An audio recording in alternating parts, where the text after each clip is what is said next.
Documento 88. Fetiches, encantos e magias.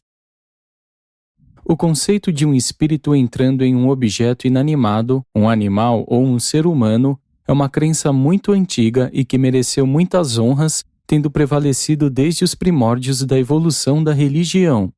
A doutrina da possessão por um espírito é nada mais nada menos do que fetichismo.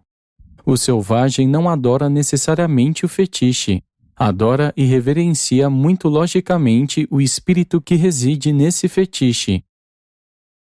A princípio, acreditava-se que o espírito de um fetiche era o fantasma de um homem morto. Posteriormente, supunha-se que espíritos mais elevados residiam nos fetiches. E assim, o culto do fetiche finalmente incorporou todas as ideias primitivas dos fantasmas, almas, espíritos e possessão demoníaca. 1. A crença nos fetiches. O homem primitivo sempre quis transformar todas as coisas extraordinárias em fetiches, e por isso o acaso deu origem a muitos deles. Um homem está doente, algo acontece e ele fica bom. A mesma coisa é verdadeira sobre a reputação de muitos medicamentos e métodos ocasionais de tratar a doença.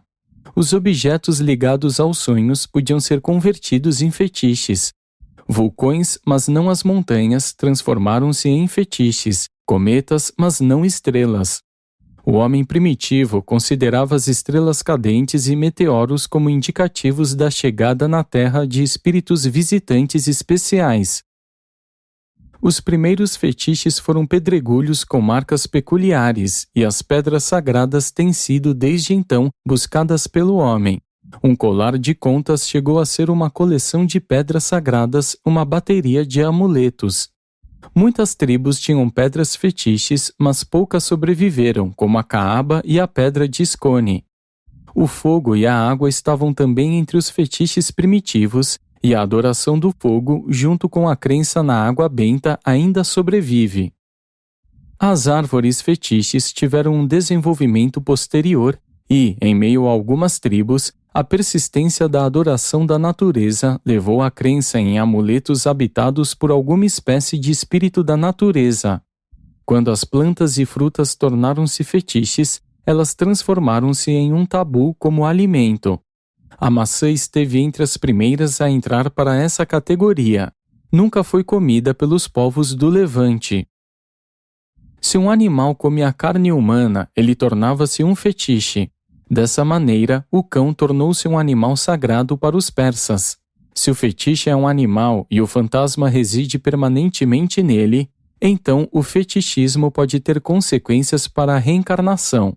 De muitos modos, os selvagens invejavam os animais, mas não se sentiam superiores aos animais e frequentemente levavam os nomes das suas bestas favoritas. Quando os animais tornavam-se fetiches, seguia-se o tabu de comer a carne do animal fetiche. Os monos e os símios, por causa da sua semelhança com o homem, tornaram-se animais fetiches muito cedo. Posteriormente, cobras, pássaros e suínos foram considerados do mesmo modo. A vaca, em uma certa época, foi um fetiche, o leite sendo tabu, enquanto seus excrementos eram tidos em alta conta. A serpente foi reverenciada na Palestina, especialmente pelos fenícios, que, junto com os judeus, consideravam-na como sendo porta-voz dos espíritos do mal. Até muitos dos povos modernos acreditam nos poderes de encanto dos répteis. A serpente foi venerada desde a Arábia, passando pela Índia, até a dança da tribo Moque dos Homens Vermelhos. Alguns dias da semana foram fetiches. Durante idades, a sexta-feira tem sido encarada como um dia de má sorte e o número 13 como um mau número. Os números da sorte, o 3 e o 7, vieram de revelações posteriores. O 4 era o número da sorte do homem primitivo e derivava do reconhecimento primitivo dos 4 pontos da bússola. Era considerado de má sorte contar o gado ou outras posses. Os antigos sempre se opuseram a fazer os censos, a numerar o povo. O homem primitivo não fez do sexo um fetiche exagerado. A função reprodutora recebia apenas uma quantidade limitada de atenção. O selvagem tinha a mente natural, nem obscena, nem lasciva. A saliva era um fetiche poderoso. Os demônios poderiam ser retirados se cuspissem em uma pessoa. Que um ancião ou um superior cuspisse em alguém era o mais alto cumprimento. Algumas partes do corpo humano eram vistas como fetiches potenciais, particularmente o cabelo e as unhas. As unhas longas dos dedos das mãos dos chefes tinham um grande valor e as aparas delas eram um fetiche poderoso. A crença nos crânios como fetiches é responsável, posteriormente, por grande parte dos caçadores de cabeças. O cordão umbilical era um fetiche altamente valorizado. Mesmo hoje, ele é visto assim na África. O primeiro brinquedo da humanidade foi um cordão umbilical que se conservou. Ornado de pérolas, como era sempre feito, foi o primeiro colar do homem. Corcundas e crianças aleijadas eram consideradas como fetiches. Acreditava-se que os lunáticos eram tocados pela lua. O homem primitivo não podia distinguir entre o gênio e a insanidade. Os idiotas ou eram espancados até a morte ou reverenciados como personalidades fetiches. A histeria confirmava cada vez mais a crença popular na bruxaria. Os epiléticos frequentemente foram sacerdotes e curandeiros. A embriaguez era considerada como uma forma de possessão espiritual. Quando um selvagem fazia uma farra, colocava uma folha no seu cabelo com o propósito de retirar de si a responsabilidade pelos seus atos. Os venenos e os tóxicos tornaram-se fetiches. Considerava-se que eles fossem causa de possessão. Muitos povos encaravam os gênios como personalidades fetiches possuídas por um espírito sábio. E esses talentosos humanos logo aprenderam a recorrer à fraude e trapaças para servir aos seus interesses egoístas. Um homem fetiche era considerado como sendo mais do que humano. Era divino e mesmo infalível. E assim é que os chefes, reis, sacerdotes, profetas e dirigentes de igrejas finalmente acabaram por desfrutar de um grande poder, exercendo uma autoridade sem limites. 2. A evolução do fetiche. Supunha-se haver uma preferência dos fantasmas por residir em alguns objetos que lhes haviam pertencido quando estavam vivos na carne. Essa crença explica a eficácia de muitas relíquias modernas. Os antigos sempre reverenciavam os ossos dos seus líderes e os restos do esqueleto de santos e heróis ainda são considerados com um respeito supersticioso por muitas pessoas. Ainda hoje, as peregrinações são feitas aos túmulos de grandes homens. A crença em relíquias é uma consequência do antigo culto dos fetiches. As relíquias nas religiões modernas representam uma tentativa de racionalizar o fetiche do selvagem e assim elevá-lo a um lugar de dignidade e respeitabilidade nos sistemas religiosos modernos. É um ato de paganismo acreditar em fetiches e magia, mas, supostamente, nada de errado há em aceitar relíquias e milagres. O fogo, a lareira do lar, tornou-se mais ou menos um fetiche, um lugar sagrado. Os santuários e os templos, a princípio, eram lugares fetiches porque os mortos eram enterrados ali. A cabana fetiche dos hebreus foi elevada por Moisés ao nível de abrigar um superfetiche, o conceito então existente da lei de Deus. Os israelitas, porém, nunca abandonaram a crença peculiar dos cananeus no altar de pedra. E esta pedra, que eu estabeleci como pilar, será a casa de Deus. Eles acreditavam verdadeiramente que o espírito do seu Deus residia em tais altares de pedra, que eram fetiches na realidade. As primeiras imagens foram feitas para preservar a aparência e a memória dos mortos ilustres. Na realidade, eram monumentos. Os ídolos foram um refinamento do fetichismo. Os primitivos acreditavam que uma cerimônia de consagração conduziria o espírito a entrar na imagem. Do mesmo modo, quando certos objetos eram abençoados, eles se transformariam em amuletos. Moisés, quando agregou o segundo mandamento ao antigo código moral da Dalamátia, fez um esforço para controlar a adoração de fetiches entre os hebreus. Ele indicou cuidadosamente que eles não fizessem espécie alguma de imagem que pudesse ser consagrada como um fetiche. e deixou claro: não fareis nenhuma imagem gravada ou nenhuma escultura à semelhança de qualquer coisa que está no céu acima, nem na terra abaixo ou nas águas da terra. Se bem que esse mandamento haja feito muito para atrasar a arte entre os judeus, ele diminuiu o culto dos fetiches. Moisés, contudo, era sábio demais para tentar desalojar subitamente os antigos fetiches e, portanto, consentiu que se deixassem certas relíquias dentro da lei no altar híbrido de guerra e de templo religioso que era a arca. As palavras finalmente tornaram-se fetiches, mais especialmente aquelas que eram consideradas como sendo palavras de Deus. E desse modo, os livros sagrados de muitas religiões tornaram-se prisões fetichistas a encarcerar a imaginação espiritual do homem. Os próprios esforços de Moisés contra os fetiches tornaram-se um fetiche supremo. Os seus mandamentos, mais tarde, foram usados para estultificar a arte e retardar o prazer e a adoração do belo. Nos tempos antigos, a palavra fetiche da autoridade era uma doutrina inspiradora de medo, a mais terrível de todas as tiranias que escravizam os homens. Um fetiche doutrinário conduzirá o homem mortal a trair a si próprio, caindo nas garras de alguma beatice, fanatismo, superstição, intolerância e nas mais atrozes das crueldades bárbaras.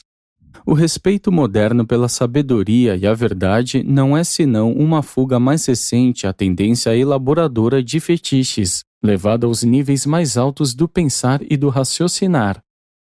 Quanto aos escritos fetiches acumulados, os quais tantos religiosos têm como livros sagrados, não se acredita apenas que o que está no livro seja verdade, mas também que toda a verdade esteja contida no livro. Se um desses livros sagrados por acaso fala da Terra como sendo plana, então, durante várias gerações, homens e mulheres sensatos recusarão a aceitar as evidências positivas de que o planeta é redondo.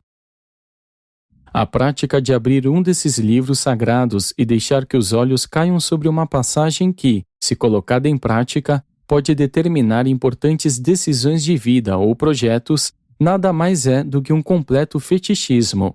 Fazer um juramento sobre um livro sagrado ou jurar por algum objeto de veneração suprema é uma forma refinada de fetichismo.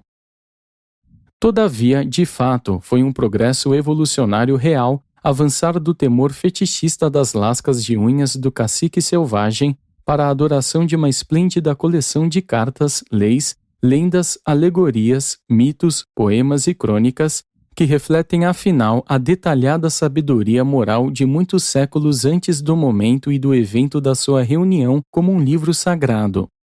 Para transformar-se em fetiches, as palavras tinham de ser consideradas inspiradas, e a invocação de escritos supostamente de inspiração divina levou diretamente ao estabelecimento da autoridade da Igreja, enquanto a evolução de formas civis levou ao desabrochamento da autoridade do Estado. 3. O totemismo. O fetichismo impregnou todos os cultos primitivos, desde a crença primitiva em pedras sagradas, passando pela idolatria, o canibalismo e o culto à natureza e até o totemismo. O totemismo é uma combinação de observâncias sociais e religiosas.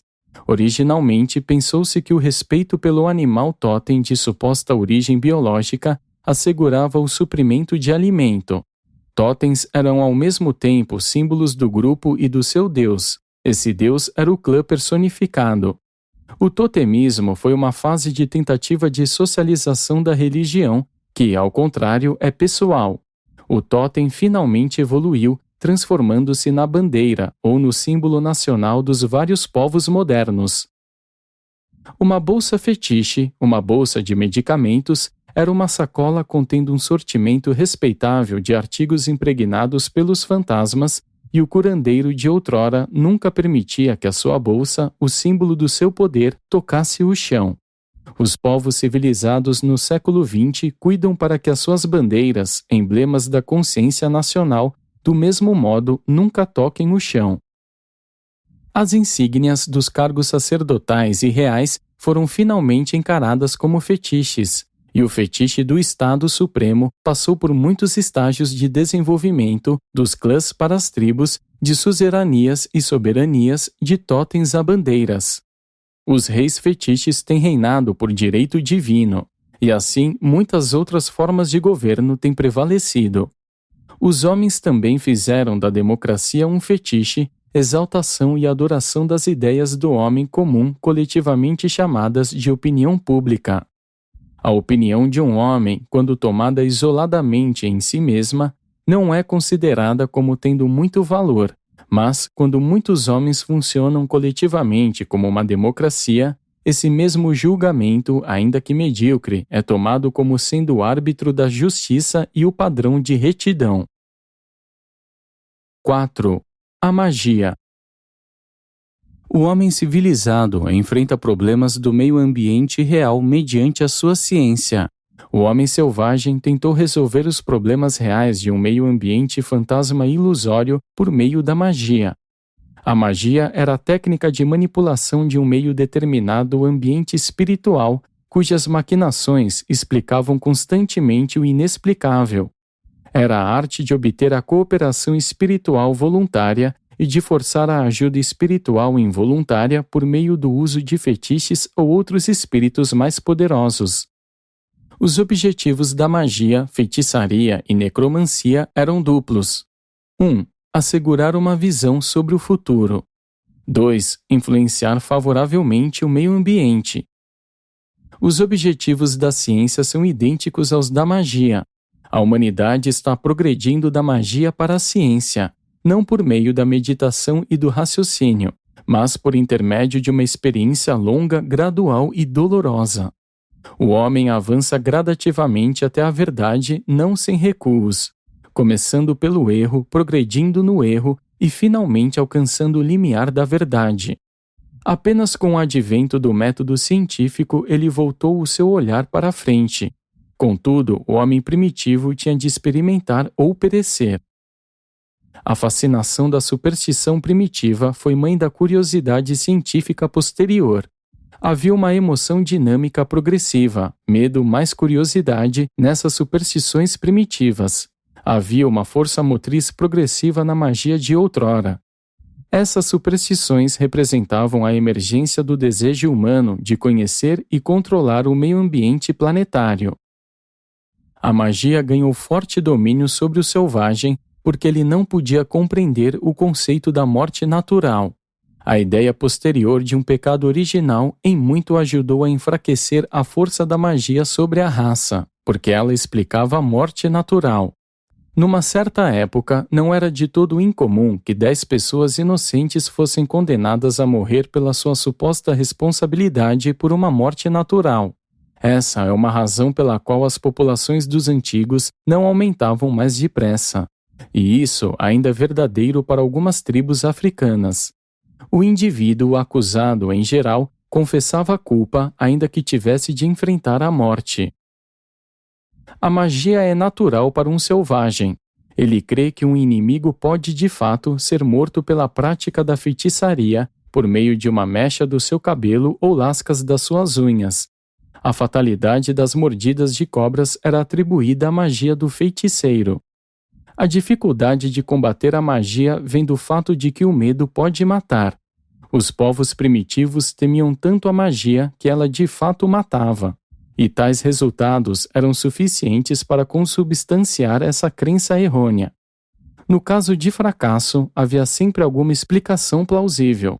A cura para a magia imperfeita era mais magia ainda. 5. Os amuletos mágicos. Posto que tudo que se relacionasse ao corpo poderia tornar-se um fetiche, a magia mais primitiva tinha a ver com o cabelo e com as unhas.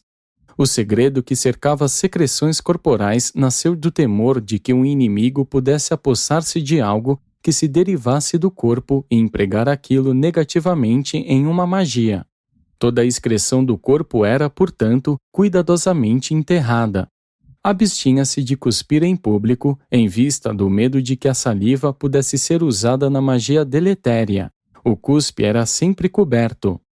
Mesmo as sobras de comida, roupa e ornamentos poderiam transformar-se em instrumentos para a magia. O selvagem nunca deixava nenhum remanescente da sua refeição à mesa. E tudo isso era feito mais por medo do que os inimigos pudessem usar tais coisas em ritos de magia, do que por qualquer apreciação do valor higiênico de tais práticas. Os amuletos mágicos eram preparados com uma grande variedade de coisas: carne humana, garras de tigre, dentes de crocodilo, sementes de plantas venenosas, veneno de cobra e cabelo humano. Os ossos dos mortos eram muito mágicos. Mesmo o pó das pegadas podia ser usado na magia. Os antigos eram grandes crentes nos amuletos de amor. O sangue e todas as formas de secreções do corpo seriam capazes de assegurar a influência mágica do amor. As imagens eram consideradas como sendo eficazes na magia. Efígies eram feitas e, quando tratadas, bem ou mal, acreditava-se que os mesmos efeitos recaíam sobre a pessoa real. Quando faziam compras, pessoas supersticiosas mastigavam um pedaço de madeira dura com o fito de amaciar o coração do vendedor. O leite de uma vaca negra era altamente mágico, e também os gatos negros. Eram mágicos os cetros e as varinhas, e também tambores, sinos e nós. Todos os objetos antigos eram amuletos mágicos. As práticas de uma civilização nova ou mais elevada eram vistas desfavoravelmente em vista da sua suposta natureza de magia maligna. Durante muito tempo, assim foram consideradas a escrita, a imprensa, as imagens e os retratos. O homem primitivo acreditava que os nomes deviam ser tratados com respeito, especialmente os nomes dos deuses. O nome era considerado como uma entidade, uma influência distinta da personalidade física. Era tido na mesma estima que a alma e a sombra. Os nomes eram empenhados para se obter empréstimos. Um homem não podia usar o seu nome até que este fosse redimido com o pagamento de um empréstimo. Atualmente, assina seu próprio nome em uma nota de débito. O nome de um indivíduo logo se tornou importante para a magia. O selvagem tinha 2 nomes. O nome, sendo importante, era considerado como sagrado demais para ser usado em ocasiões ordinárias. O segundo nome, consequentemente, era o nome de todo dia, um apelido. Ele nunca dizia o seu verdadeiro nome a estranhos. Qualquer experiência de natureza inusitada levava-o a mudar de nome. Algumas vezes isso era feito em um esforço para curar doenças e dar fim à má sorte. O selvagem podia conseguir um novo nome comprando-o do chefe tribal. Os homens ainda investem em títulos e diplomas. Contudo, entre as tribos mais primitivas, tais como os bosquímanos da África, os nomes individuais não existem. 6. A prática da magia. A magia foi praticada com o uso de varas, rituais, medicamentos e encantamentos, e era costumeiro ao praticante trabalhar despido. Entre os magos primitivos, o número de mulheres era maior do que o de homens. Na magia, a palavra medicina significa mistério, não tratamento. O selvagem nunca curava a si próprio. Nunca usava medicamentos a não ser a conselho dos especialistas em magia. E os curandeiros vodus do século XX são tipicamente como os magos de outrora. Havia tanto um lado público quanto um lado privado da magia. Aquela que era executada pelos curandeiros, xamãs ou sacerdotes era, supunha-se, para o bem de toda a tribo. As feiticeiras, bruxos e magos exerciam a magia privada, pessoal e egoísta, que era empregada como um método coercitivo para trazer o mal aos inimigos. O conceito do espiritismo dual, segundo o qual há bons e maus espíritos, deu origem às crenças posteriores na magia branca e na magia negra. Com a evolução da religião, a magia passou a ser um termo aplicado a operações espirituais feitas fora do próprio culto e também se referia a crenças mais antigas nos fantasmas. A combinação de palavras num ritual de cantos e encantamentos era altamente mágica. Alguns encantamentos primitivos finalmente evoluíram, transformando-se em orações. Em seguida, a magia imitativa era praticada, as orações eram representadas, as danças mágicas nada mais eram do que orações dramatizadas.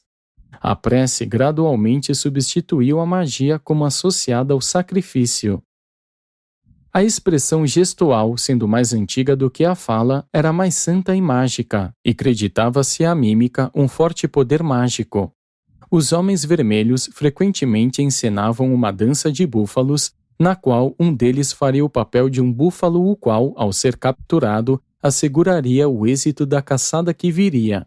As festividades sexuais do 1º de maio eram simplesmente uma magia imitativa, um apelo sugestivo às paixões sexuais do mundo das plantas. A boneca foi empregada pela primeira vez como um talismã mágico pela esposa estéril. A magia foi um ramo da árvore religiosa evolucionária que, finalmente, teve como fruto uma era científica.